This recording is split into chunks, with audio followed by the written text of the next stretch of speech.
നമസ്കാരം, 4K ന്യൂസിലേക്ക് സ്വാഗതം. 100 ദിവസവും കടന്നു ഇസ്രായേൽ ഹമാസ് യുദ്ധം മുന്നോട്ട് പോയിക്കൊണ്ടിരിക്കുകയാണ്. യുദ്ധം ആരംഭിച്ച് ഇത്രയും നാളുകളായിട്ടും പലസ്തീനുകളുടെ അവസ്ഥ വളരെ ദയനീയമായി കൊണ്ടിരിക്കുകയാണ്. അവിടെ ആക്രമണങ്ങളിൽ നിന്ന് രക്ഷ നേടി എങ്ങോട്ടെന്നില്ലാതെ പലായനം ചെയ്യുകയാണ് അവർ. സുരക്ഷിതമായ ഒരിടം എന്നത് വിദൂരമാണ്. അവർക്ക് ഉള്ള സ്ഥലത്ത് തിങ്ങിപ്പാർക്കുകയാണ് ഇപ്പോൾ. അത്തരത്തിൽ പലായനം ചെയ്ത ജനങ്ങൾ അനുഭവിക്കുന്ന ദുരിതത്തിന്റെ ഒരു വാർത്തയാണ് ഇപ്പോൾ അവിടെ നിന്നും പുറത്തു വരുന്നത്. പലസ്തീനിൽ ഇസ്രായേൽ നടത്തുന്ന അതിക്രമങ്ങളിൽ ഗാസയിലെ ജനങ്ങൾ പൂർണ്ണമായും പട്ടിണിയിലേക്ക് തള്ളപ്പെട്ടതായാണ് റിപ്പോർട്ടുകൾ. ഇസ്രായേൽ ഉപരോധം ഏർപ്പെടുത്തിയ നഗരങ്ങളിലെ പലസ്തീനുകൾ ഭക്ഷണത്തിന്റെ ദൗർബല്യം മൂലം ആരോഗ്യകരമല്ലാത്ത പരമ്പരാഗത രീതികൾ ഉപയോഗിച്ച് റൊട്ടി ഉണ്ടാക്കാൻ ശ്രമിക്കുന്നതായി അന്താരാഷ്ട്ര മാധ്യമങ്ങൾ റിപ്പോർട്ട് ചെയ്യുന്നു.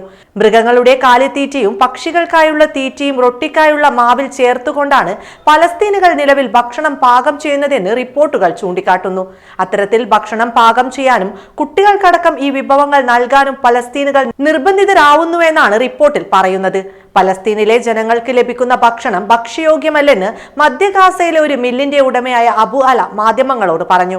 ഈ വിഷയത്തിൽ അടിയന്തരമായി ഭരണകൂടങ്ങൾ പരിഹാരം കാണണമെന്ന് അബു അല ആവശ്യപ്പെട്ടു.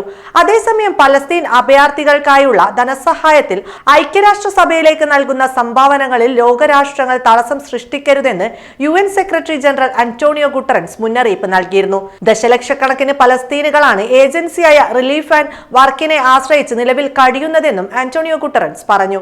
UK, US, കാനഡ, ഓസ്ട്രേലിയ എന്നീ രാജ്യങ്ങൾ UNRWക്കുള്ള പുതിയ ഫണ്ടിനെ താൽക്കാലികമായി നിർത്തിവെച്ചതായി പ്രഖ്യാപിച്ചെങ്കിലും UN ഏജൻസി വഴി പലസ്തീനെ പിന്തുണയ്ക്കുന്നത് തുടരുമെന്ന് നോർവേ അറിയിച്ചു. എന്നത്തെക്കാളും അന്താരാഷ്ട്ര സമൂഹത്തിന്റെ പിന്തുണ പലസ്തീന് ആവശ്യമുള്ള സമയമാണിതെന്നും നോർവേയുടെ പലസ്തീൻ പ്രതിനിധി എക്സിൽ കുറിച്ചു. UN ഏജൻസിയെ പിന്തുണച്ച് അയർലൻഡും രംഗത്തെത്തിയിരുന്നു. ഗാസയിൽ ഇസ്രായേൽ നടത്തുന്ന കൊടിയ ആക്രമണങ്ങൾ സഹിക്കവയ്യാതെയാണ് അവിടെ നിന്നും ജനങ്ങൾ മറ്റൊരു സ്ഥലത്തേക്ക് അഭയം തേടുന്നത്. അവിടെ പോലും അവർക്ക് സുരക്ഷയോ ഭക്ഷണമോ വെള്ളമോ ലഭിക്കാതെ നരകയാതന അനുഭവിക്കുകയാണ്. ഇസ്രായേൽ അതിന് അവരെ പ്രേരിപ്പിക്കുകയാണ് എന്നത് ചുരുക്കം.